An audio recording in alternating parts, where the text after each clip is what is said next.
Hi, I'm Ian Linklip, the Consumer Insider. For 25 years, I've been helping consumers with credit reports, car deals, and debt collectors. Today on our show, we're going to do part 2 of the series on how to buy a used car from a car dealership. Today, with me again, my friend Steve Lato. Say hi, Steve. It's good to be here. Good to have you again. So last time we were here, we talked about some of the things that consumers need to do when they are ready to go into the dealership and to buy that used car, a little bit of the homework that they need to do, things like pulling their credit reports, inspecting the vehicle, doing a walk around, doing a test drive, making sure they know what kind of vehicle that they want and need before they get there.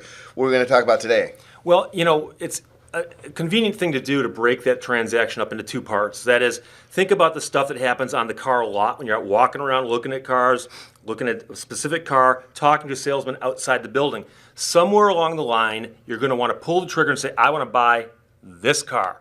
At that moment, the transaction moves indoors. So last time it was what happens outside the dealership. Today we're going to talk about what happens inside the dealership. Sounds like a great idea. So what's the first thing that we do after we figured out, hey, this is the car that I want? What do you think we need to do? Well, specifically, you need to know what the car is worth and what the value of it is and what you should be paying for it. So you should be doing a Kelley Blue Book search on that particular car. Right. So the last time we talked about doing a Kelley Blue Book and taking a look at some of the vehicles that you want so you can get an idea what the price range is, what the value is. Now what we're doing is we're actually looking at the specific car. How specific can we get when we start looking at these kinds of values using some of our web tools or the apps that we can get on our phone? Well, and when I say Kelley Blue Book, there's actually several competing companies that do this. Red Book, Green Book, whatever. But you can find them nowadays that will actually do pricing based on the make, the model, the year, the mileage, and even the zip code you're in. And they also the trim package, right? Yes. And so they get very specific. So you can find out, and some cars have got these very dramatic trim packages compared to very, very stripped down versions. And look that stuff up and get a feel for it and understand these are guidelines. There's no hard and fast law that says they have to sell you for this exact price. But you'll get an idea if they're in the ballpark. And that's the key. Right. There's no hard and fast law about how much they have to sell it for. But there's also, in Michigan, there is no law that requires them to actually put a price on that vehicle. Right. Because what that means is that as soon as you start, once you've identified this vehicle, chances are pretty good there's no price on it, and they're gonna start negotiating with you on the price. And if you don't know what that price is or what it should be worth, it can be worth anything they want. And pretty commonly when I see used car transactions walking into my office, I see consumers walking in and paying sometimes 2 or 3 times the amount of that vehicle. So they're looking at a car which has a fair market value that you could buy off of Craigslist for like $3,000. And it's going out the door at the dealership for $9,000. Right. And I've had people actually tell me, they say, Steve, I got ripped off because they charged me this price that's grossly in excess of the value of the goods. They don't word it that way. That's how an attorney words it. But the point is that they are allowed to charge what they can get for it the same way that you're allowed to try to talk them down to see what they'll take. But the point is, try to talk them down. They're going to act like, oh no, this price that I just gave you is carved in stone. No, it's not carved in stone. Everything's negotiable. But if you know that the book says that this car has a retail average price of $7,000 and then they want $24,000 for it, run out the door. But if they say, look, we want 12, you go, hey, look, it Blue Book's for 7. Now, I'm not too crazy. I'll give you 6. And you can negotiate, try to negotiate at least. Absolutely, and the start of that is knowing exactly what that car is worth. Yeah.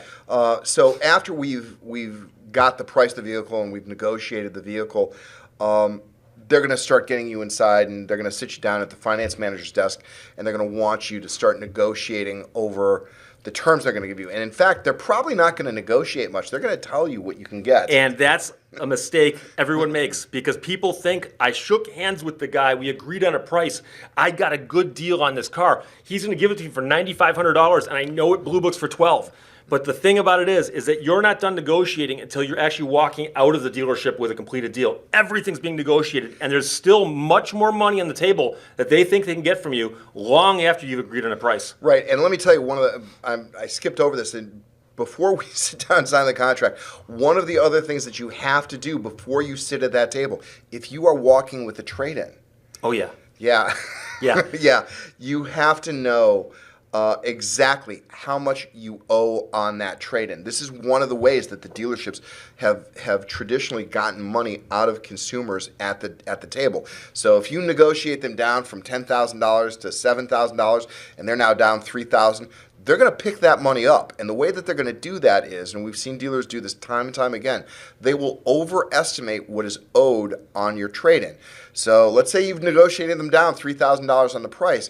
The next thing you know, you're sitting at the table, the closing table, and they're talking about them giving you value for your trade-in, and they say, oh, well, we're going to give you we're going to give you $5,000 for this trade, but you owe $5,000, and they're lying to you because you actually only owe $2,000. What are they going to do with the difference between the $2,000 that they claim that you owe and the $5,000? Well, they're going to stuff it in their pocket.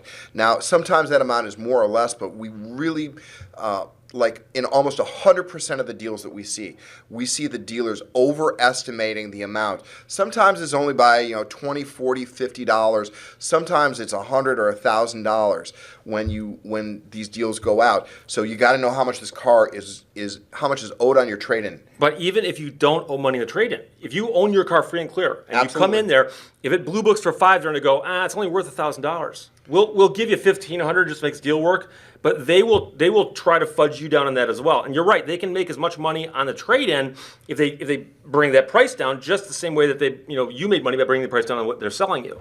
Right. So you have to know that like I said, you're not done negotiating yet because you got to find out what they'll give you for your trade, and that could be a whole different thing. Absolutely. So what we're talking about is actually going again to that app and running a fair market value on your phone, your smartphone, Right. or before you walk in, running that on your home computer and knowing what that's worth. Because if they're not willing to give you what you can get on Craigslist, if they're going to undercut you by several $1,000s, sell your car on Craigslist. Yeah. Sell it and put the money in your pocket. Take the cash. One of my favorite stories, I went in with a friend of mine she was buying a brand new car, and she had an old car to trade in that she owned free and clear. Yeah. The dealership actually said, your car is not worth anything. It's worth $0. You can give it to us if you want to, but we won't give you a penny for it. So I said, we'll take it, sell it ourselves. Took it to another dealership, sold it for $4,000, which is what it was worth. That guy was hoping to get a $4,000 windfall. It's not worth anything. If it drove in under its own power and it's street legal, it's worth some money. Absolutely. Okay, so now we're sitting down at the desk. We know what our trade-in is worth. We know what we owe on the trade-in. We know what we want to pay for this car because we know the fair market value of it. And now we're sitting in front of it, and the dealer is there offering us financing at Right. 25%. What went wrong there? Something. How did this go wrong? Yeah. How do we get so far off? And the reason I say 25% is because we see a lot of consumers walk in our office at 25%, which is the legal limit here in Michigan. And here's the thing. You think that I agreed with the salesman on what I'm going to pay him for his car. We shook hands on what he's going to pay me for my car. Many people at that point go, wow, the war is over. Let's start shooting off fireworks. No, the war's not over. And you tell me, the amount of money they make in a profit on selling a car versus the amount of money that they make off of the interest rate for what they finance you on. They make money there too, don't they? They absolutely do. And I mentioned this in the first part of the video that they have a little computer program that they're running in the background on this deal. They have deals listed that are in process throughout the dealership. So they got 10 salesmen and 10 salespeople have 10 people that they're selling to. There's 10 deals on the manager's desk, and he knows exactly how much is going to be made by the dealership on each of these deals.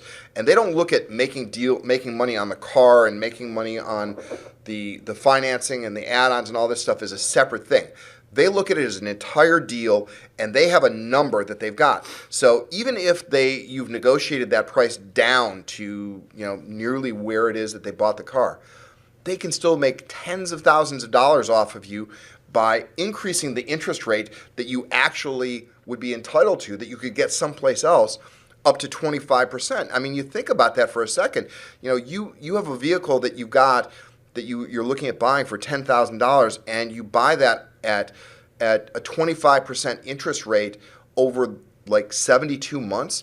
All of a sudden, you're talking about paying nearly double the price of that car over the lifespan of that car. Yeah. And that car may not run for the whole 6 years. So you have to almost think of it as a car seller is not just trying to sell you a car, they're trying to sell you a loan. And Absolutely. that loan might be the product that makes them the money. Absolutely. And the price tag on that loan is in your documents. It's called the Truth in Lending Act statement. And you'll see it because there'll be a big, long piece of paper called a retail installment sales contract. And at the top of it, there'll be a box. It's called a Schumer box. And in that, there will be an interest rate or an APR, which is annual percentage rate. If that number is north of like 15%, that's a lot of money. So I always tell my clients, after they've come in and I'm looking at a deal that's a terrible deal, the next time you buy a car, you borrow that money. You go borrow that money and get pre-approved from a credit union, your local credit union, your local bank where they know you, and get that direct loan on a vehicle and get pre-approved on that because you're going to get an interest rate which is substantially lower than what you could get at the car dealer. Yeah. So the 25% interest rate, run out of that dealership right away because they're trying to take you. Yeah, and ironically now we're talking about working down a contract from top to bottom. And I know the retail installment sales contract is the one that's got the boxes across the top, your down payment, the amount of the credit we're lending you, blah, blah, blah, blah, blah. But the purchase agreement is a parallel document that describes every single thing that you're buying and what it's going to cost you. Yep. So people think, well, I bought the car and I know the price. I'm selling them my car, we know the price, and I got a good interest rate. I know the price. Now they think, hey, Steve, can I celebrate now? And I say, no, you can't celebrate just yet because you have one last gauntlet to run, and that is the stack of numbers, the column of numbers that lead to the bottom line. Long before you get to the bottom line, they're going to try to sell you a whole bunch of other stuff. And it's all high profit stuff. It's all add-ons, and most of it is garbage. Are we talking about the guaranteed chicken protection? That's coming. So for instance, don't be surprised if they say, by the way, we can sell you an extended service contract or a third-party warranty.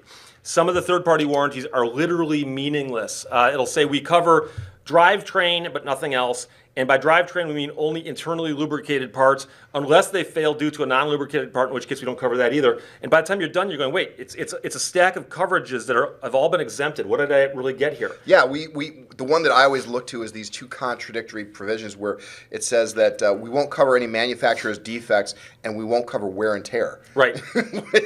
That's it. You're done. You're okay. done. So there's nothing left. So the third-party warranty contracts, I tell people, are always sketchy. But then there's even worse things.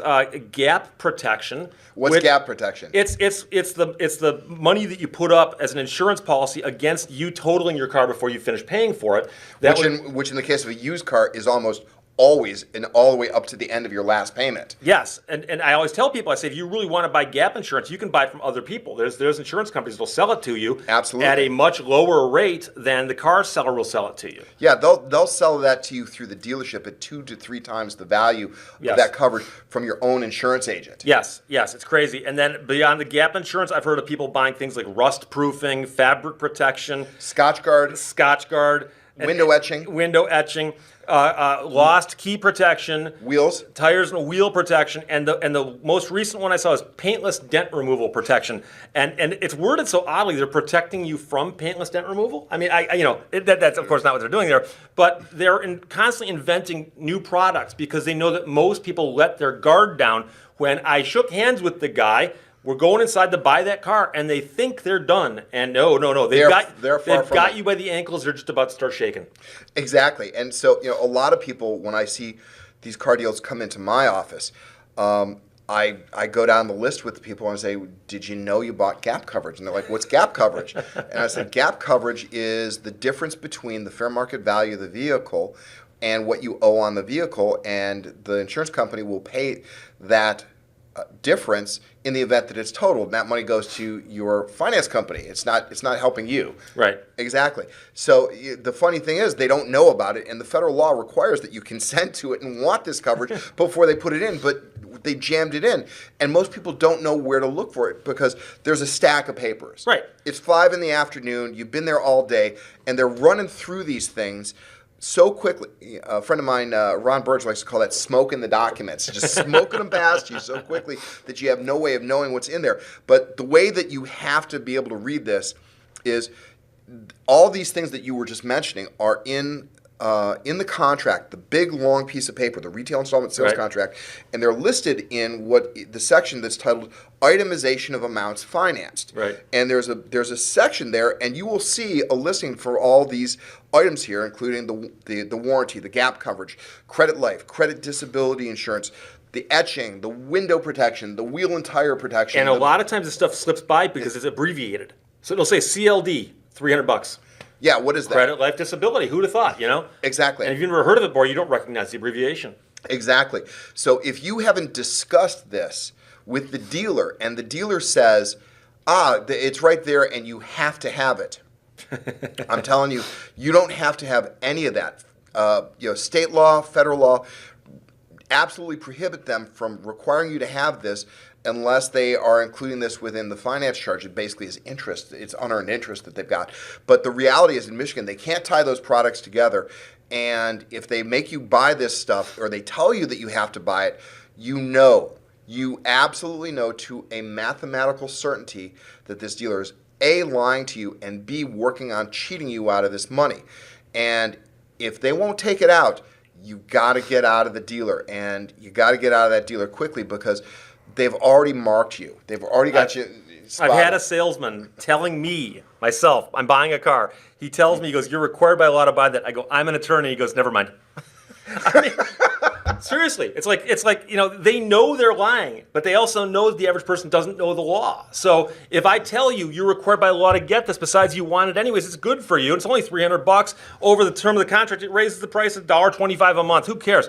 But they're selling it to you and they're pushing it on you because it's such a high profit margin because it's just garbage mostly. Right, and the reality is that the dealers, they sell it to you as, this is going to cost you $1.25 a month. Yeah. For the rest of your life, right? Yeah. But not only that, but they're getting paid cash for the full amount. They're cashing out right away, the full amount of that, and you're paying for that. So, you look at the price of these products, and I'll just give you some average numbers. We see these warranties, these aftermarket warranties. They go out between $1,200 and $2,000 a piece.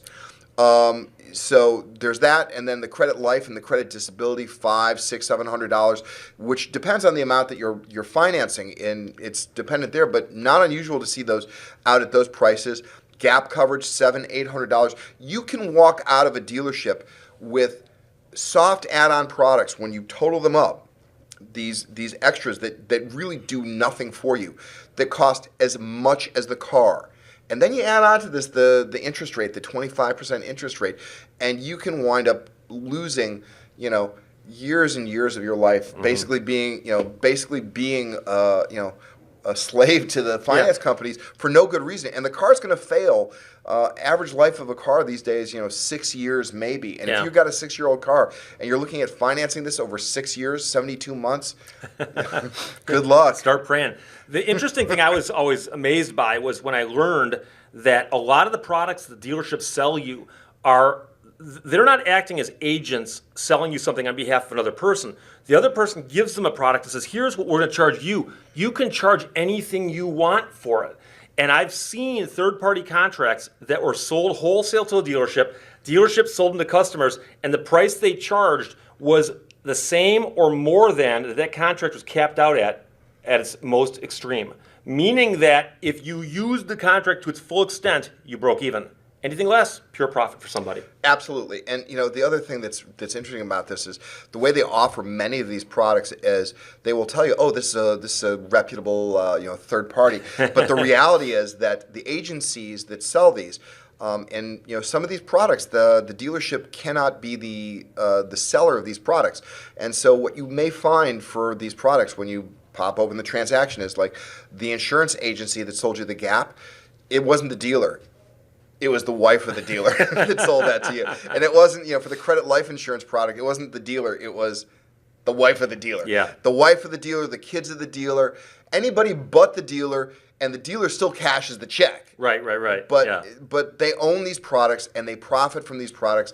They profit as sellers, they profit as wholesalers, they profit up and down, and that little number that they've got on the computer screen, in the upper corner of the computer screen says, how much am I making on the deal? Every time they add one of these things on, it makes that number higher for the dealer, and that's just more time that you spend tied to this car. Now, one thing I think we didn't skip over it, but it kind of belongs in its own little section is fun with trade-ins. And the reason I'm bringing this up is you know more about this than I do, but I have to tell you, I experienced this myself. I went to trade in a car, and I went to trade it in, and the guy goes, what do you owe on it? And I told him, and he goes, okay, well, here's what I'm willing to give you. And he named a number, and I said, well, that's a little low. And he goes, well, I can give you anything you want. And I go, well, if I asked for $20,000 more, you'd give it to me? He goes, yeah. I said, you're just going to add that to the sales price of the car then, right? And he goes, well, yeah. So, I mean, they can play with numbers in ways that the average person wouldn't think of because it sounds unscrupulous to the average person. Right. But they do it anyways. Yeah, they do, and there's a good reason why they do this. One of the most common, or I should say, two of the most common practices are artificially inflating the value of a trade-in, okay, and artificially inflating the value of a down payment, and that can come in a lot of different forms. But everybody wonders, like, why would a dealership do that? That doesn't make any sense to me. It looks like you walk into the dealership, you got $500 to put down, and you've got a car that's worth $2,500. Why would they make that car seem like it's worth $5,000, and why would they say I have $2,500 instead of $500? Right. The answer is because the finance companies want to have borrowers or customers who are invested in the vehicles that they purchased, right, because it gives them an incentive to continue maintaining the vehicles, to continue paying for the vehicles, and it keeps the consumer invested in the vehicle. And so I can tell you that every single dealership agreement that I've seen between a dealership and a finance company says the dealership must accurately provide or list out the amount of money that the consumer has given and the fair amount given in trade. Right. And they'll play with those numbers because they want those finance companies to approve this. And consumers would think, well, as long as it doesn't cost me any money, why would I stop them from doing that? And I would tell you, because it's a fraud. You're committing bank fraud. It's only a federal offense. But hey, don't worry about it. Exactly. Well, it's not a federal offense if it's not a federally chartered bank, but maybe some other kind of crime. But here's the long and short. You're helping the dealership cheat the finance company, and you're helping them cheat the finance company into lending you money that they wouldn't give you otherwise. And what that means is that if the bank wouldn't give you the money, it's because they don't think you can repay it, and you're not likely to repay it. Listen to that. Right. If a bank doesn't think you can repay it, chances are pretty good that you can't, and you don't want to be locked into that contract. So you don't want to be a party to the fraud because it's gonna make a problem for you down the road. And then the second thing is if they artificially inflate the amount of money that you put down. In other words, they list that you put down $500, they list that you put down $2,500 when you only gave them $500. And they increase the price of the vehicle by the same amount, right? It goes up. Yeah. It doesn't wind up netting you any, you don't get anything out of that, and you don't lose anything out of that if they increase the price. You right. net out the same. But you wind up paying sales tax on that. Right. And you pay interest on the sales tax that you just didn't over get the next 6 years on this car that's only going to last for one. Exactly. So you don't want to do that. If a dealership says that they're willing to jack up the amount that you down paid or give you a coupon for that, which is something else that we've seen, again, they're trying to run a scam on someone. And remember, if they're willing to cheat the people that they do business with every single day, multiple times a day, what do you think they're doing to you? Yep, absolutely. So that was the down payment problem. And one of the other common things that we see about down payments and trade-ins is what we call swallowing of those. And what that means is that they don't list them on the paperwork. A lot of times when you walk in the dealership and you hand cash over the table and they get you to sign these documents, you're assuming that they've accounted for this. Right. So if you have walked into a dealership and you've handed cash over the table to a salesperson, chances are pretty good that it's going to just disappear. Yeah. And it's not going to be accounted for in the deal at all. And if you don't catch that when they're writing the transaction up, it's gone. And one of the things that I've experienced this myself, I've heard about it countless times. You go into a dealership, you work out the deal with a salesman, the F&I guy comes out, if somebody comes by, at one point or another, they actually pull a piece of paper up, they put it on the thing in front of you, and somebody's talking as fast as I'm right now, going, here's what this is, blah, blah, blah, blah, blah, blah, blah. And they'll notice that previously, although they may have been putting pressure on you, they weren't really speeding things up into fast motion. But they do that when they're going down that list of numbers. And they're acting as if, hey, look, this is routine. Don't worry about it. This is all for your benefit to get you out of the dealership. Hey, we close at 5 o'clock. Yeah, let's move. Well, then why'd you bring me in at 4:30 to do this? So that's when you got to slow them down and go, what does that mean? What does that mean? Because every single one of those things is something you're paying.